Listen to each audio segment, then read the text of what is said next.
There is a saying, life is like a wheel. Sooner or later, it always comes around to where you started all over again. On today's case, Mr. Adams says that's the case with his marriage. He says he loves his wife, but she is back to her old habits of drinking, disrespecting him, and destructive behavior. Mr. Adams says he has seen all this before, and he does not plan to do it again. He's here in my courtroom today because he wants a divorce. Let's hear their case. Court is now in session. The Honorable Judge Starr presiding.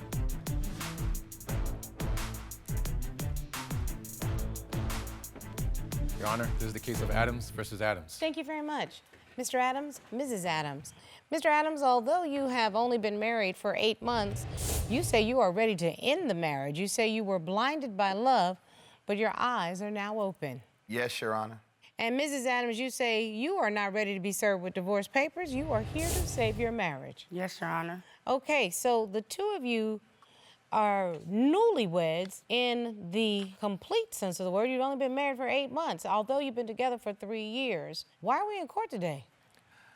Your Honor, I'm in court today because everything was beautiful between us the first year. We got along great. We never disrespected each other. We never said nothing bad to each other. That's why I fell in love with her and her little boy. Ever since she relapsed on alcohol, and I supported her during that time that she was going through sobriety for a whole year until she relapsed, I just seen a whole different person come in, and it brought out a nasty character out of my side too. So in other words, toxicity has become a part of your marriage. The whole time, basically, now. Mrs. Adams, you heard what your husband said. What do you say, ma'am? Your Honor, I'm here because I want to save my marriage. We had a really beautiful thing in the beginning, and I love the way he treats my son.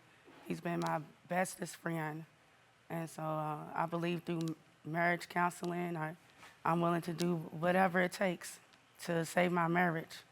So you coming in here solution-oriented. You really want to try to work this out. Yes, Your Honor. So, Mr. Adams, why don't you take me back to how you all came to be together and what brought us to this point that we're in divorce court?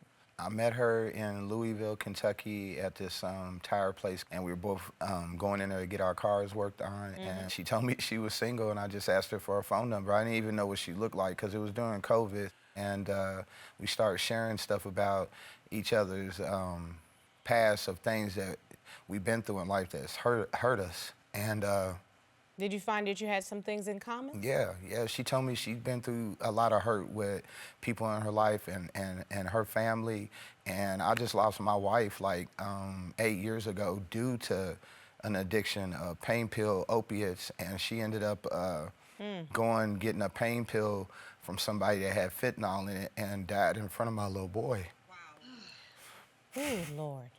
So when me and her started having problems after she relapsed, you know what I'm saying, I just didn't want to see her go down the wrong path because I cared about her for a person. And the next thing I know, I just seen a different side to her. It's like she started snapping off at me, and the family got involved, and then I'm in beef with the family. And it just becomes a toxic mess. It went from being beautiful to turning into like nothing but drama. And Mrs. Adams, I'm going to come to you. When you all first got together, you bonded over previous hurts. Did you share with him that you were struggling with an alcohol addiction? Well, when we first met, I was in my sobriety.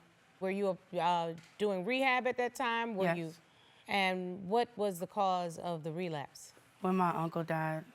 You didn't go back into the rehab? You didn't utilize any of those tools that they gave you? No, I'm not an alcoholic. I'm a mother. I take care of my son. I work. I'm only drinking like on the weekends or on my off days. You do realize that that is still the definition of an alcoholic. Anybody who is an alcoholic cannot drink. I'm just curious why, knowing that you had trauma with your uncle's passing, why you didn't seek therapy to help you through that. I didn't see a need to. Well, your husband is saying that some behaviors have changed. Do you agree with him that behaviors have changed? He just wasn't very supportive of me. And when my uncle passed, he was arguing with me a lot that week. He didn't come to the funeral with me. He was just really, really mean to me that week. He just wasn't very supportive of me. What was that about, Mr. Adams? If she said I was being mean to her or something, I don't remember me being mean to her, but I know I didn't go to the funeral. After the funeral, I did come over to her auntie's house to be there for her. Why didn't you go to the funeral? To be honest with you, that was when we really first started talking. We wasn't like deep into the relationship, so But you was my partner. to be honest with you, I just didn't go to the funeral. I don't know the reason why I didn't How didn't long go. had you all been dating? Well, over about 6 months. I was a year in my sobriety. I met him in my sobriety when I was already about 6 months in. So we was definitely exclusive. Had you all moved in together at that time? No. But you were exclusive. Yes, ma'am. So did your family know him as your boyfriend? Absolutely. And so, Mr. Adams, can you at least see the now Mrs. Adams' point that she felt abandoned, she felt alone, that you weren't there for her? Can you at least see her point? Yeah, I see her point. But like another situation, we got into an argument, and this wasn't too long ago. And my opinion, from what I've seen being around people that drink, their personality changes. And recently, when we got into it so bad that I took a TV outside and set it outside. Then she got mad and dropped it outside, and I didn't know it was all broken in the front until I went out there and looked at it. But she said that it was already had a little crack in the bottom of it, which it did. Well, I'm looking at the television. It is now on the front stoop, literally thrown out like garbage. I feel like when she drinks and we get into a disagreement, she becomes very mean to me. The majority of the times when I know that she wants to drink, she's gonna keep a bottle in the refrigerator. And I'm not gonna say nothing about her drinking. She's a grown adult, she can do what she wants to, but I don't drink. I'm more like a sociable drinker. You drink with me. I do drink. I have drunk with her. You bought me plenty of bottles. I've been buying her drinks. So I'm Exactly. turning over to you, Mrs. Adams. This television incident, do you agree that you all got into an argument? We got into an argument, and when he gets in arguments with me, he takes everything he's ever bought me in the entire house, including my son's TV. He takes it, throws things away. He destroys Everything the house that I sometimes. bought, and that's the truth. And we have a family photo. He tore it up. He tore his face out of the big one we had. And I mean, that really hurt my feelings badly. So you all don't know how to argue without being destructive. You all take it out on each other. Exactly. That is our main problem in our relationship is right now. In the beginning, it wasn't like it.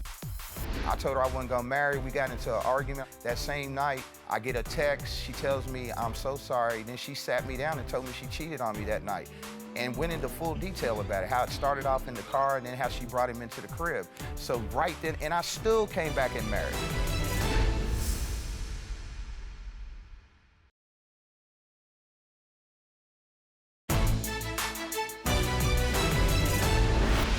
When he gets upset and he gets in his feelings, there's no conversation. Like, it's just all him loud and just ranting for hours, even days. And it's just so hard to communicate with him on that level. Mr. Adams, do you agree that the level of acrimony increases in your home when you all are having conflict? Yes, ma'am. I do have a hard time controlling my temper, and I'm gonna be totally honest. The only time a person with a personality like me is gonna wild out on you or get out of character if I'm feeling provoked by somebody, if they're treating me funny, and because I'm a down-to-earth person, I'm friendly to everybody, don't matter who it is, what color. So tell me, why are you manifesting anger in this way? Help me to understand. What's the dynamic in your house? I'm gonna tell you, for one situation, she got into 2 car wrecks with a car that she used to have that was brand new in mint condition, a Ford 500, brand new mint condition. This was during when she was in the treatment center. She'll tell me that she wasn't drinking and driving, so I'll never know. I'm only going by what she told me. But what did happen was, one day I went over to one of her family members' house. In that car, the front end's gone and the back end's gone. It wasn't like that at first. I'm in the car driving, her family member comes out there and goes in on me in the worst way. What happened to her? You know what car? What's wrong with this effing car, this and that? You better get this MF car fixed. And I'm like, I didn't do this. And they embarrassed me in front of everybody. So right then and there, Why was that your fault, that the car was wrecked? I don't know. That's just how they came at me. The first 2 times, they were extremely nice to me. That particular time, they were talking to me like a... Mrs. Adams, what happened? Why would the family member come at Mr. Adams in such a a vicious way? What had happened? Well, he always makes sure his car is always nice, looking good. He keeps up the maintenance on it. So I guess at the time, my family was upset at the fact that he may have not been trying to help me with my car. But wait a minute, isn't it the car you wrecked? Yeah, it was the car I that put I wrecked. $600 into that car at the same place I met They her. were actually Trying to help her out But before wait a this- minute, I'm sorry, hold on. You had a car wreck. My note says you had a car wreck. The police wrote a report, but you didn't put it through insurance, right? You didn't put the... Yeah, I didn't pursue it because they try to say it was my fault, and it was a 18-wheeler.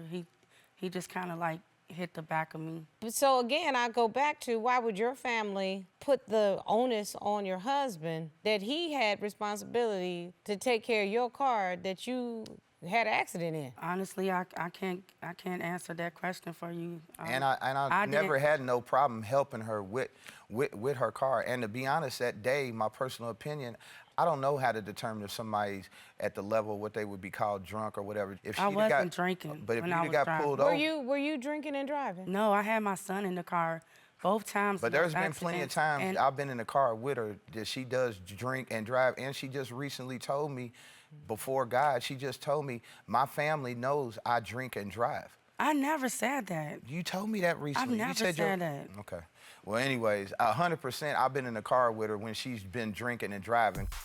The level of mean-spiritedness between the two of you, cussing each other out, calling each other out of your names, y'all don't like each other. I don't like her when she's a different person. I don't like either one of you right now because y'all are not nice to each other. You're not nice people.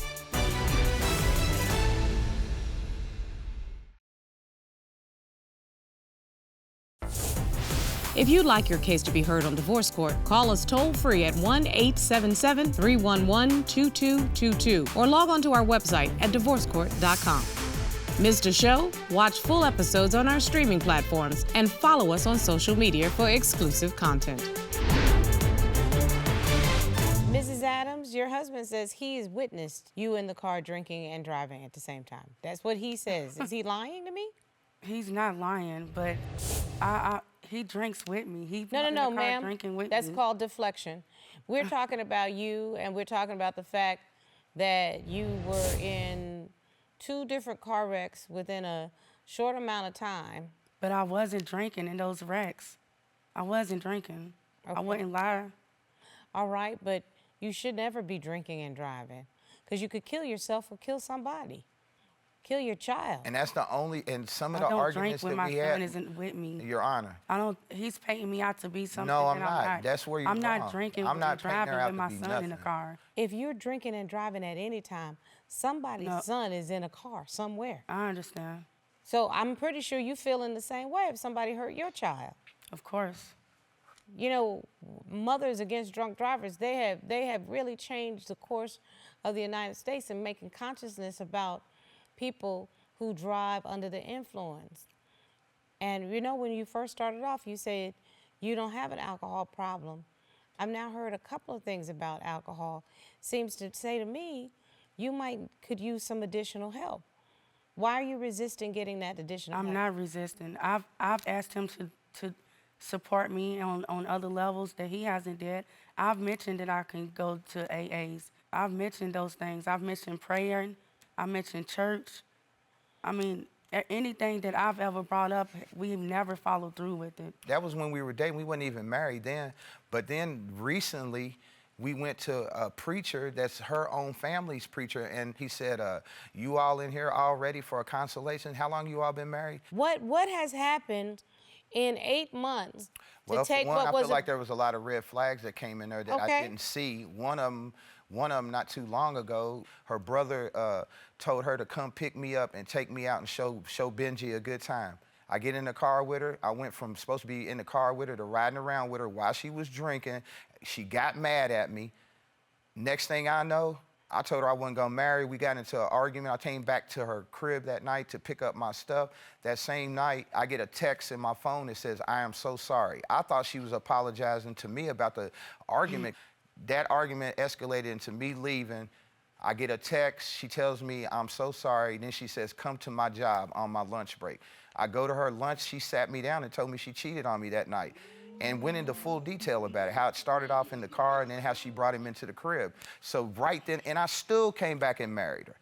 The reason I can't walk away is because this is the first time I've ever been in love with somebody, so I don't know. Wait. And then she said that she was possibly pregnant by this guy. This is when it got weirder and weirder. She takes me over to her sister-in-law's house, and her sister-in-law goes... This can't be happening. This can't be happening. What? You mean to tell me before you got married, but after you were in a committed relationship, you slept with somebody else without protection? And no, it was not without protection. The condom broke. That's what she said, but my personal opinion, I don't think he even had one on. Wait a minute, hold up. I'm telling you the truth. I said the condom broke. But Mrs. I don't get down like that. Miss Adams, you actually just got an attitude with your husband because he didn't believe you, the part of the story that the condom broke. The fact that we are talking about you having to use a condom with another human being when you're in a committed relationship, he broke up with me. He always break up with me. He took off his ring several times last week and said he's done with me. But he always run away from problems. I'm not the bad guy here.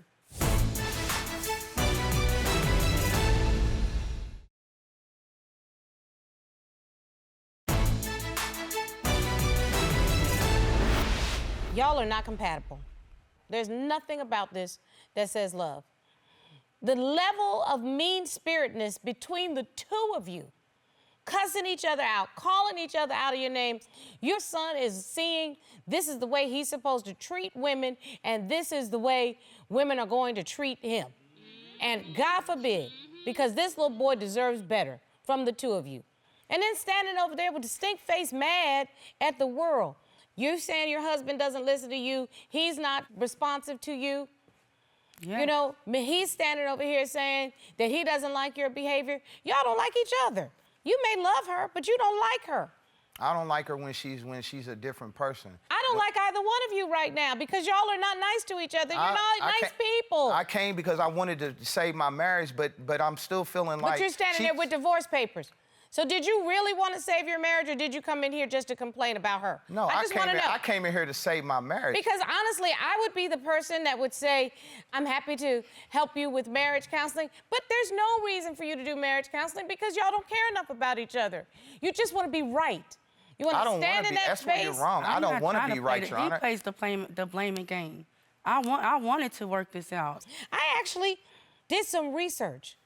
I thought that this was a marriage that was hanging by a thread and that you all really wanted to see if you could be solution-oriented. Yet you both have come in here and done nothing but be mean and nasty to each other. And Mr. Adams, quite frankly, you've been standing here trying to pretend that you're on a higher level and you're not being mean and nasty, and you have been mean and nasty. I'm paying attention to you. What do you mean? You've been mean and nasty. How? You have. You speak to her disrespectfully. You admit to talking to her that way. Yes. Ma'am, you've been completely disrespectful by sleeping with somebody outside of the monogamous relationship. But the point is... Well, just ask her what she wants to do then, Your Honor. If she wants to get a divorce, and then we'll walk out of here divorced, because to be honest with you, I came in here to try to salvage my marriage. Let me tell you both something right here. You came to me, and my thought was, these are two people who got together during a broken time.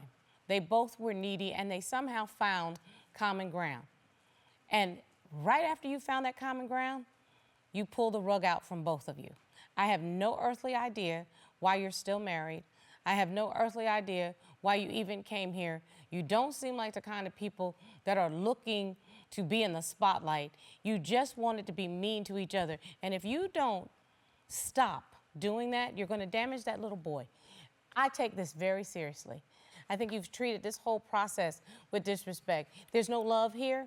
There's meanness, there's unkindness, it's unhealthy, it's toxic, and I really don't care what you do with each other.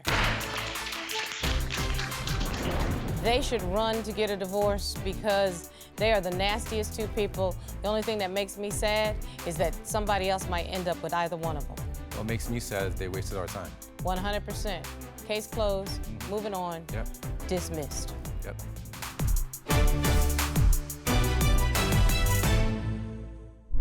Made in Georgia.